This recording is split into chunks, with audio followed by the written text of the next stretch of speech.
design right here, you can see implants 6 and 12, and then we've got preps, the bicuspids. I've already modified this design based on the videos that she sent me. Okay.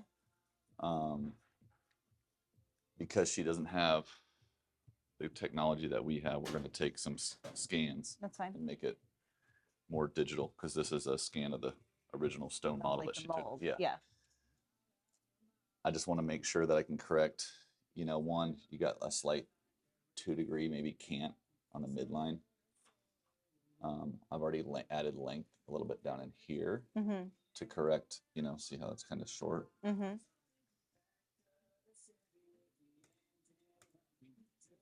Right, so that corrects how the other side feels like it goes slanted, right? At the bottom? Yeah. Okay. Bite down. Open. Relax your jaw. Go ahead and close down.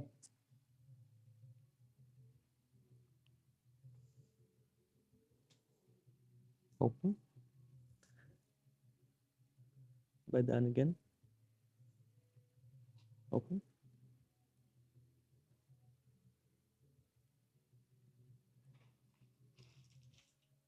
Just don't move at all, right? It's nice and tight in there. Bite down. You always tend to, your jaw has always tended to do that, huh? I guess. All right, relax there.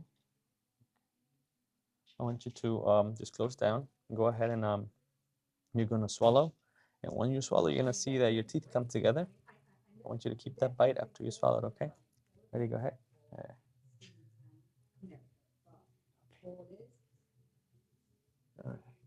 Okay, just go ahead and scan, okay? Open for me, please. Lower part of our jaw. Move to the front of our teeth in the buccal area.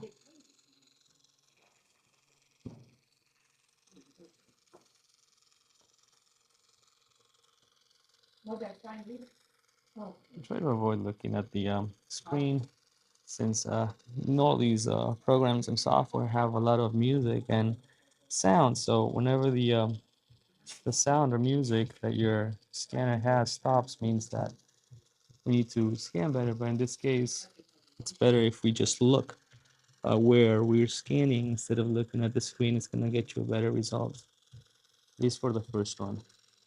After that, yeah, we need to go look back, see if there are any places that we're still missing. Open really big, please. Thank you. And actually get in here and get everything that we need to design a proper occlusion, especially with her new upper set of teeth. It's very important that we move slow at a certain pace. I like to move, roll right as soon as I get to that canine and roll back and forth from buccal to palatal. And then as soon as I get to the canine, just continue on the occlusal. Then I'll come back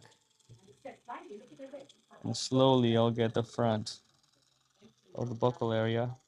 Always kind of rolling a little bit back and forth, listening to my scanner beep. You can hear it on the distance probably. And then last but not least, I will capture the whole palette. Since we are, using references to design and the computer, we need really good records, and this is key. And now we're just checking to see if there's any other areas that I missed that I think that are important to capture. So we're trying to work on this anterior sextant. So I'm just gonna go ahead and capture here a little bit better so we can make things to perfection than just a simple scan. It'll take 2 seconds us just to go in here really quick. Thank you, miss. And just filling those little gaps that in the end, that little thing is gonna be a huge difference when it comes to tissue pressure. So that's good always.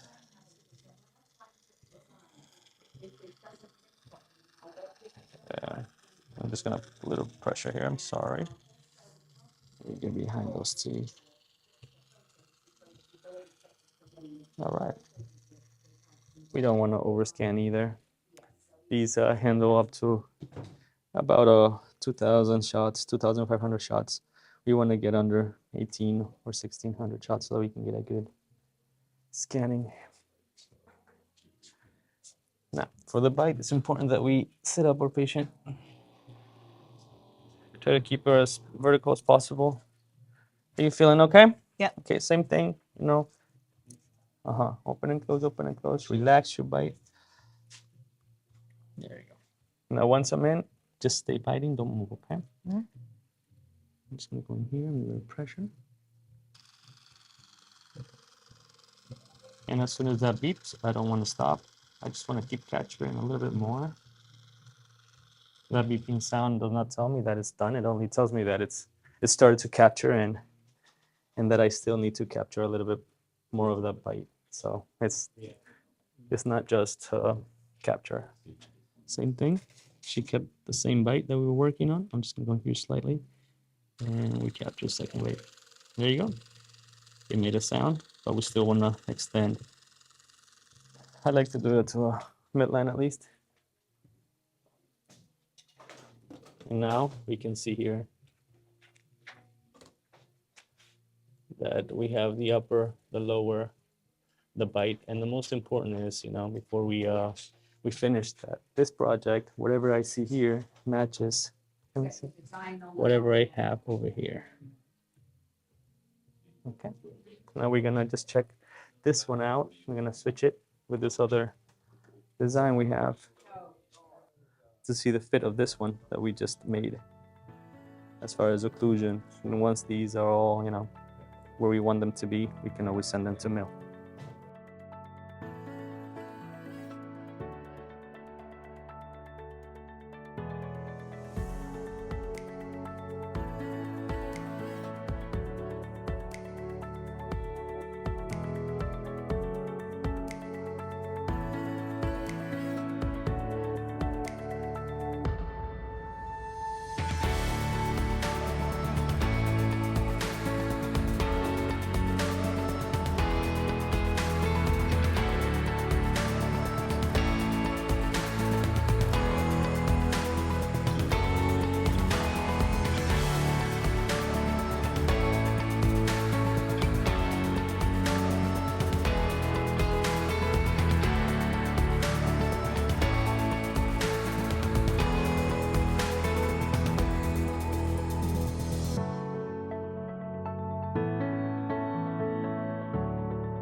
In this case, it's crucial that we get the tissue of the palate completely so that we can match it in the computer to our scans. Later we can match the implant placement to our... In this case, we got teeth, so they're solid. Yeah.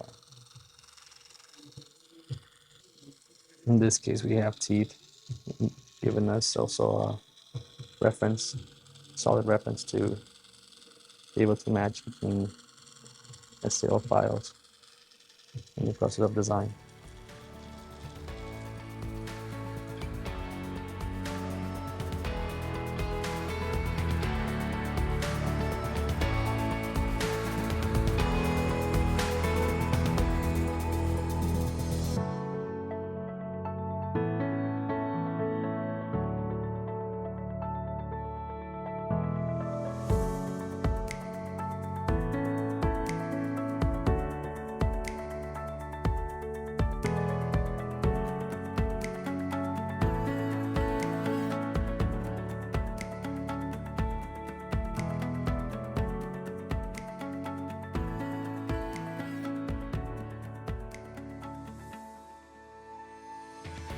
The first one had more bulk here. I was trying to eliminate to have to run pink that much over the necks. I corrected this one. This is a different temp than those photos. I corrected the midline and the cant. See how I brought that side down and straightened the midline? See, there's not a 2 degree. Okay. But I think we need to take that pink off, Yes. add some Okay. pink. But I cut it back. I want you to add a little bit of Thank pink you.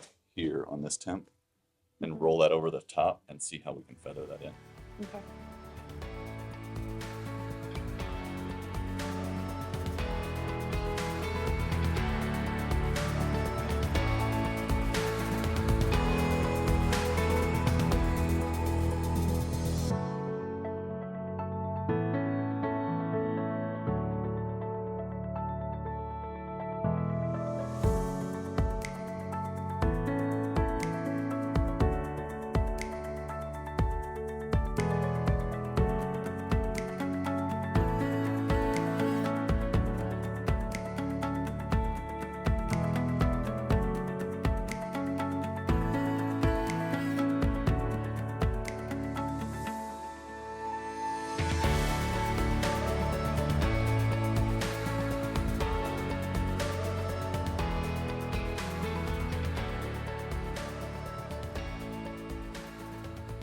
You want to see the design?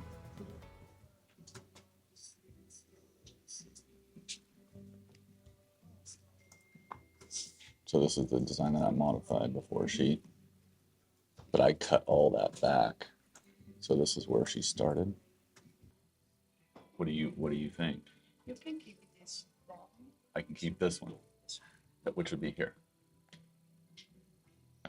Well, let's take a picture of it because I'm gonna put her back in this temp, so that way you have everything for a color reference on that one.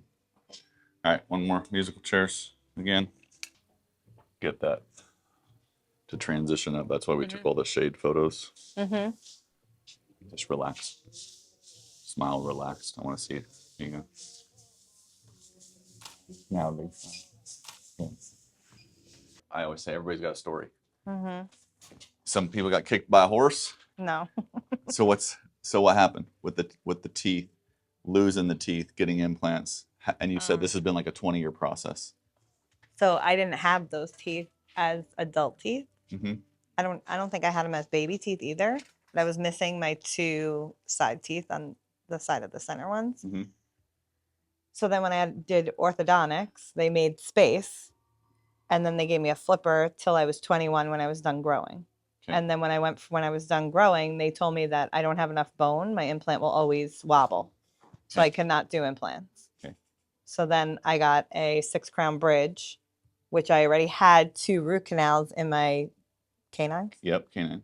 And then while having the bridge, I had like a cavity or infection in my gum. So they had to pull that tooth from under the bridge. And then I started to lose this tooth. So they put a root canal in it. So I basically had 2 root canals, 1 tooth with this bridge hanging on it. Right. And then 18 years after that, I fell off a ladder and like hit my head, and it just became a little loose. Okay. And I said to her, I think it's loose. Like, I'm so afraid it's going to fall out. She took it off and she's like, there's really nothing holding it on. Okay. And technology allows for us to like do bone grafting, build up your bone, Right. and do implants. And now with this technology, you only need 2 or 3 implants, Yeah. and you can do the whole 6-crown. So for 2 years, I've been doing bone grafting, surgeries. I had 3 different surgeries to take everything out, put in bone graft. It healed amazing. Yeah, Put in 2 looks great. implants, and now I'm here Yeah. All the way from New Jersey. from New York. New York. Yeah. So, and my whole mouth, I'm missing 2 molars. I have 2 implants down there. Like every tooth, I know eventually I'm going to lose all my front ones. That's why I have the retainer there. Because the other part was my braces. They moved my teeth too quickly, and I have now stunted roots Right. and issues all along the bottom. So I'll Yeah. be back. But That is an interesting story. So it's a lifelong issue with dental, and now we're at this turning point. So today, and my son now has the same issue. I'll see him sometime soon. Yes. So I figure in the next 5 to 10 years, when Yeah. he's due for something, the technology will be even more advanced. So with your dentist, I've been working with her for probably 4 or 5 years. She's a friend of one of my mentors and the guy that I used to teach with, Dr. Adamo. But I've been trying to tell, when I work with clients all over the country. Mm-hmm. And like your dentist hasn't, invested in some of the technology, Scanning. and it's expensive. So like the scanners that we have, this is a Medit i900. He has a Trio, so I have a Medit i700 in my bag. That captures the tissue, soft tissue really well, the teeth really well, preps, implants. Whereas, You can only get so far. with this, that, like, yeah. I'm sure you remember that impression last week. Mhm. You're sitting there for 7, 8 minutes, and then she's got to unscrew it, and then she's got to ship it. So that takes 2 or 3 days, and we have to pour it. So, the old school analog way works. It's just not as fast and efficient, and the detail's not there. Mm-hmm. So the little dominoes that we put on there, like little dice looking things, Mm-hmm. that actually scans and gets the implant position. So it's so precise in accuracy because it has 4 different cameras working. Mm-hmm. And so instead of scanning in the mouth, the implant position comes from that white box. Right. And so we'll take your tissue scans with the implant caps, the temp scans, and the photogrammetry data. And then I take these photos and the temp design. And so now we can put everything together. You Hey, I want layer to fix this everything. little tiny cant. Now I've got the design where I want it, the tissue pressure. You said you felt like a little bit of bulk, on the lingual palatal side. I'll look and see minimal thickness requirements, what it looks like to thin that out, or does it run the risk of breakage, Right. And then we can take the shade photos, so those shade tabs that we have. Now I have a matching ceramic porcelain so that we can kind of get, Customize it. yeah, customize, because people think, oh, well, what shade do you want? We're like, do you want it a little bit brighter than the lower teeth, or do you want to match it perfectly? But the biggest, the thing that makes it complex basically is your transition line. You've got a hyperactive, hypermobile upper lip, Mm-hmm. and so when you smile an exaggerated smile, the blending of how that ceramic blends with the natural tissue. Mm-hmm. So when Dr. Focus, when we finish the finals and she cements or screws those on and covers the access holes, within the first 5 to 7 minutes, you're gonna be like, oh, the tissue that looks a little bit different. Like our pink is going to have more depth to it. Mm-hmm. Well, it's because we're putting pressure on that tissue, and it's called blanching. It's kind of cutting off the blood supply just a little bit, but that blood supply will eventually come back. Mm-hmm. So you kind of have to wait, 15, 20 minutes for the blood supply to come back, and then the ceramic should blend with the natural tissue. And so when you have a big exaggerated smile, there's not this big transition of too bright or too red of dark reds of pink, versus what the natural pink will be. Okay. So it's a lot, but at least My concern with getting dental work is like how to clean it and maintain it, because in my head Right. it's like, what did I do all these years that maybe Yep. created issues? And like that's always my main concern, that like food isn't going to get trapped, or that it's going to be easy enough to clean that I'm not going to run into any issues. So the reason why I chose to do it's called a multi-unit abutment, and it's the actual part that goes onto the implant. Okay. Let me see if I can find the piece that goes. There's an implant sitting underneath here in the bone. This piece right here, this is the digital analog version, but that multi-unit abutment screws right into the implant. Okay. And so in terms of like cleansability, a lot of labs or dentists, they're not aware that, hey, a multi-unit abutment, the importance of that. So it gets the margin, the platform of where that screw engages out away from the crest of the bone and deep in the tissue, so that way you don't have any concerns about issues, because now that soft tissue is basically forming around the multi-unit and the margin is sitting right at tissue level. Okay. So where you see a lot of complications in implants and bridges and stuff like that is, one, passive fit. We fixed that issue or solved it with photogrammetry. And then 2, you want something that's screw retained, so there's no cement. Okay. So if you went into a dentist and had a bridge done on implants, and they put in 2 custom abutments and filled that bridge with cement and then put it in there, Now you're done. now the cement, all of a sudden, it's really hard to clean that out. And once that gets around the implant interface or around crestal bone levels, radiographically, you'll see a year out, 2 years out, pretty soon you're going to have bone loss. I have that over here. Because bacteria wants to Mhm. grow and hold on to that little bit of cement, and the bone doesn't like that, so it starts to run away, and then the tissue starts to die back, and then all of a sudden you're like, hey, what happened? And they're like, oh, your implant's failing. Mm-hmm. So this will be a good way, for you to clean it, Okay. and it should last a really long time. You just have to be careful with 2 implants versus like 3 or 4. It's really about like biting down those tearing forces. Mm-hmm. It's not going to really probably damage any part of the implant or the multi-unit, but it could damage the multi-unit screw. Okay. And so that's kind of the weak link. But I would rather have that break because it's a $20 part. Right. And okay, we'll put a new screw in Right. versus having an implant fracture. Redone. Yeah. So like if that happened, like I have down here, the bone Mhm. loss, like is that something that now what happens next? I have to do bone grafting again, and then I could do something like this in that one piece? Yeah, so I always look at, like when you look at your radiographs and Pano and CBCT, if you have existing implants, if you said, hey, I had orthodontics and they moved my teeth too fast, that's a big problem because now the periodontal ligament and the bone and the tooth health, right? The root of that tooth, it like resorbs basically. Mm-hmm. So you've got these tiny little roots that aren't stable. And so you kind of have to look at the whole picture. It's like, hey, what's the stability of the natural teeth that are in there? What's the stability and prognosis of this implant that you had how many years ago? Probably 10. 10 years ago. And where are we at bone loss? Because it's real hard to go in and clean around an implant and graft and keep that same implant. Right. Better take the implant out, graft it, Do something new. no tooth, and then come back in and redo the implant. All right. But you might look at taking out some more teeth if you've got mobility and teeth that have been shifted too fast with orthodontics, and those teeth Eventually. long term. Because if you're going to spend money to remove an implant and then graft and then put another implant in, but then your other anterior teeth are susceptible to decay or mobility, you might look at connecting more implants together like you did on the upper. Right. But you might do 4 implants on the bottom and tie everything together and be done with it. Right. Okay. All right. Sounds good. Well, thanks for coming in.